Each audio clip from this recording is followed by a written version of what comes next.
जय हिंद दोस्तों। आज हम लोग बात करेंगे संविधान का एक टॉपिक है प्रेसिडेंट, राष्ट्रपति, जो हमारे संविधान का भाग 5 द यूनियन के अंतर्गत आता है, आर्टिकल 52 से 65 तक। देखिए, हमने अगली वीडियो में राष्ट्रपति से संबंधित जो प्रमुख आर्टिकल थे उन पर चर्चा की थी, और आज हम लोग बात करेंगे राष्ट्रपति का जो बेसिक जानकारी है उसके बारे में। सबसे पहले आर्टिकल जो 52 है वो कहता भारत में एक राष्ट्रपति होगा। ये राष्ट्रपति कौन होगा, कैसे होगा, कैसे रहेगा, कब तक रहेगा, कैसे हटेगा, क्या कार्यकाल रहेगा, क्या पावर रहेंगे, इन सब पे आज हम लोग चर्चा करेंगे। जैसे आर्टिकल 52 कहता भारत में एक राष्ट्रपति होगा, तो वो कौन होगा, क्या उसकी योग्यताएं होंगी। आर्टिकल 58 के तहत राष्ट्रपति बनने के लिए कुछ एलिजिबिलिटियाँ हैं, अर्हताएँ हैं। जैसे सबसे पहला पॉइंट है भारत का नागरिक होना चाहिए, सिटीजन्स ऑफ इंडिया, इंडिया का सिटीजन हो। दूसरा पॉइंट है एज 35 ईयर्स ओल्ड, वो 35 वर्ष से अधिक आयु का होना चाहिए। भारत का नागरिक हो, 35 वर्ष से अधिक हो। नो एनी प्रॉफिट पोस्ट, किसी लाभ के पद पर नहीं होना चाहिए वो। और पागल दिवालिया नहीं होना चाहिए, कोई मेंटल ना होना चाहिए। कहने मतलब ये है कि नॉर्मल चीज़ें ये हैं, भारत का नागरिक हो, 35 वर्ष से अधिक हो, किसी लाभ के पद पर ना हो, पागल दिवालिया ना हो।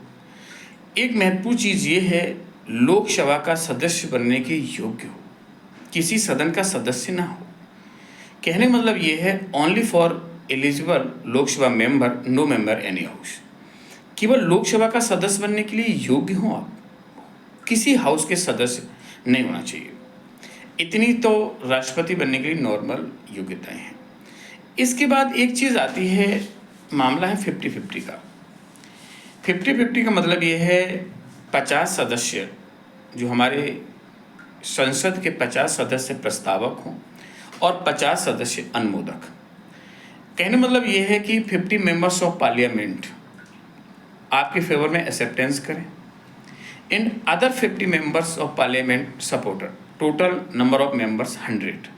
मतलब हमारी संसद की 100 सांसद आपके फेवर में हो, आपके पक्ष में हो, तो आप राष्ट्रपति बनने के लिए एलिजिबल हैं। तो ये योग्यता तो है भारत के राष्ट्रपति बनने की। दूसरी चीज़ आती है इलेक्शन, निर्वाचन। President election conducted by election commission of India. Bharat का जो राष्ट्रपति होता है उसका जो इलेक्शन कंडक्ट कराता है वो भारत का चुनाव आयोग कराता है। भारत का चुनाव आयोग 3 सदस्यीय है, जिसमें एक मुख्य चुनाव आयुक्त होते हैं, 2 अन्य चुनाव आयुक्त होते हैं। तो भारत का जो मुख्य चुनाव आयुक्त होते हैं उनके साथ 2 अदर आयुक्त होते हैं, तीनों मिलकर के चुनाव आयोग बनता है जो भारत के राष्ट्रपति का चुनाव कराता है। कैसे कराता है?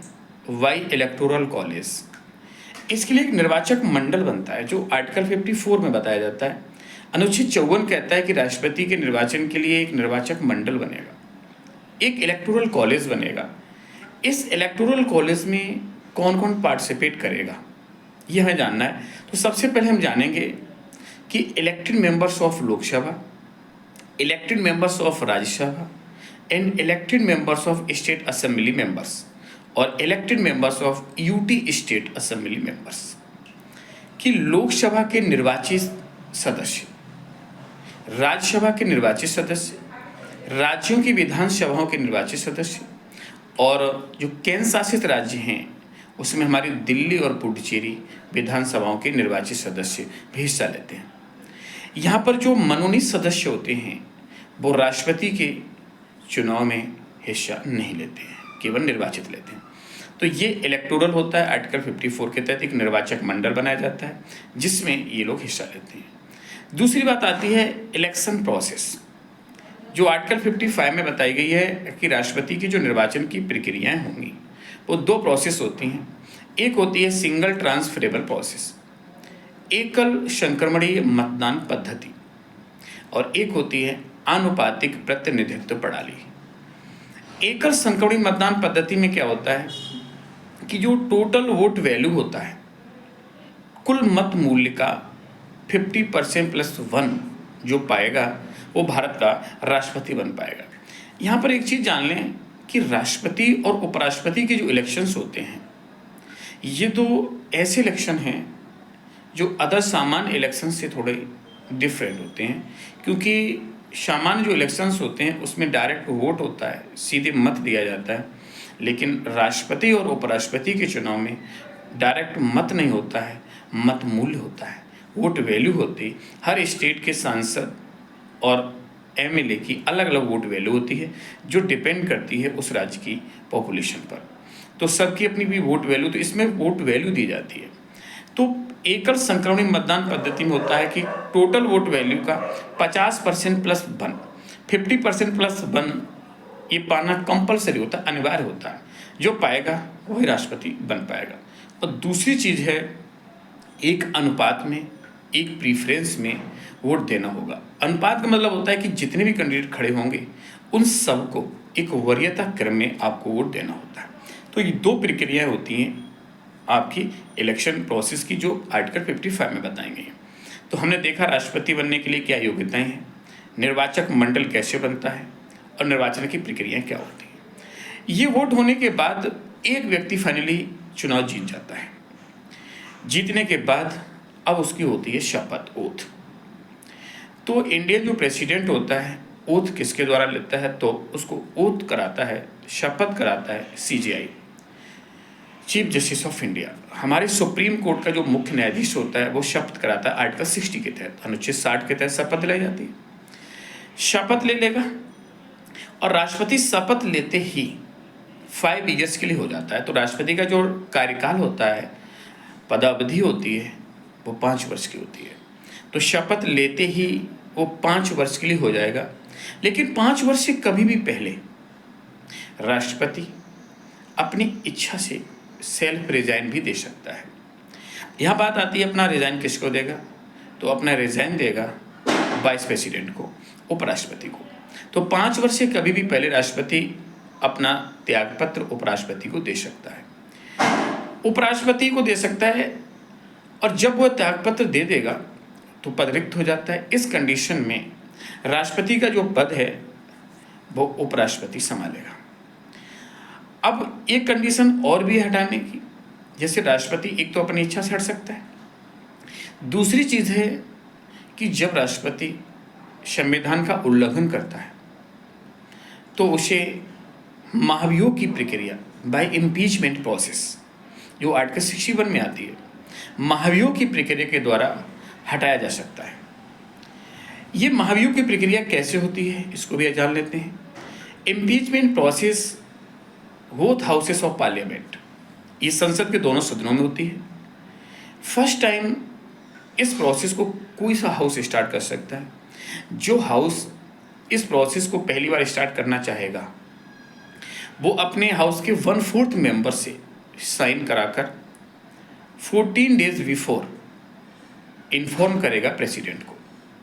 कहने मतलब ये है, जो हाउस महाभियोग की प्रक्रिया को लाना चाहता है वो हाउस अपने सदन के 1/4 सदस्यों से साइन कराकर 14 दिन पहले राष्ट्रपति को सूचित करेगा।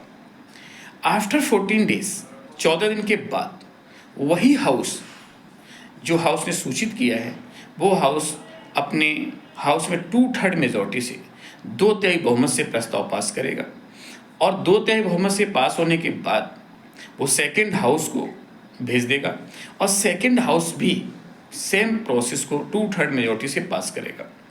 जिस दिन सेकंड हाउस में 2/3 मेजॉरिटी से ये प्रोसेस पास हो जाएगी, उसी दिन राष्ट्रपति का पद रिक्त मान लिया जाएगा, खाली मान लिया जाता है।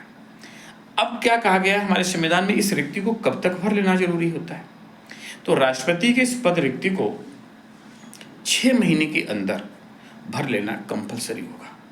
तो 6 महीने के अंदर इसको भर लेना बहुत जरूरी होता है।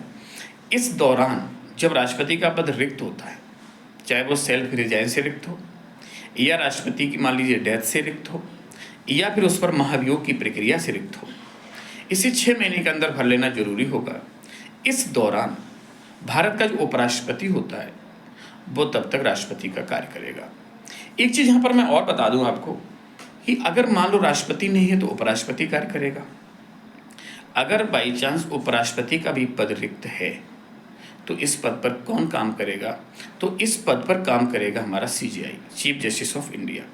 अगर सीजेआई भी नहीं है तो फिर senior justice of supreme court कार्य करेगा।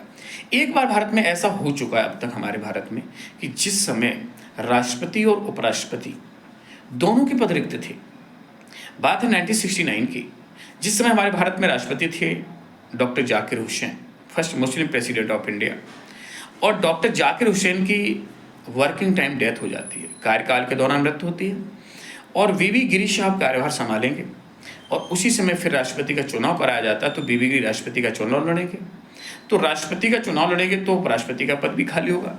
तो उस समय हमारे देश के जो सीजेआई थे मोहम्मद हिदायतुल्ला, और मोहम्मद हिदायतुल्ला एकमात्र सीजेआई हैं जिन्होंने राष्ट्रपति का कार्यभार संभाला था। तो इस प्रकार से हमने जब राष्ट्रपति का पद रिक्त होता है तो हमारा उपराष्ट्रपति का पद रिक्त होता है, सीजेआई कार्य संभालता है। तो हमने देखा राष्ट्रपति का कैसे बनता है, कैसे हटता है, कब तक रहता है, ये भी हमने देख लिया। इसके बाद आपने देखा कि राष्ट्रपति की क्या क्या शक्तियां हैं, पावर क्या है, इनको जानेंगे। उससे पहले हम थोड़ा राष्ट्रपति की सैलरी के बारे में भी चर्चा कर लें। सबसे पहले राष्ट्रपति की सैलरी कितनी होगी ये डिसाइड कौन करेगा? तो पार्लियामेंट करेगा। ये संसद डिसाइड करता है कि राष्ट्रपति की सैलरी कितनी होगी। Constitution fund of India, Bharat का जो संचित निधि है वो प्रोवाइड कराएगा। भारत की संचित निधि राष्ट्रपति को सैलरी देता है। तो संसद निर्धारित करता है, संसद निर्धारित करेगा, संचित निधि सैलरी देगा। राष्ट्रपति की जो सैलरी होगी वो इनकम टैक्स से फ्री होगी। मेन चीज़ है को इसको अपनी सैलरी पर इनकम टैक्स नहीं देना होगा। और जो वर्तमान में राष्ट्रपति की सैलरी है वो 5 लाख मंथली है, 5 लाख रुपए महीना भारत के राष्ट्रपति की वर्तमान सैलरी है। तो हमने राष्ट्रपति की योग्यताएं देखी, राष्ट्रपति का कार्यकाल देखा, हमने राष्ट्रपति का महाभियोग देखा, कब तक रहता है, कैसे हटता है, ये भी देखा।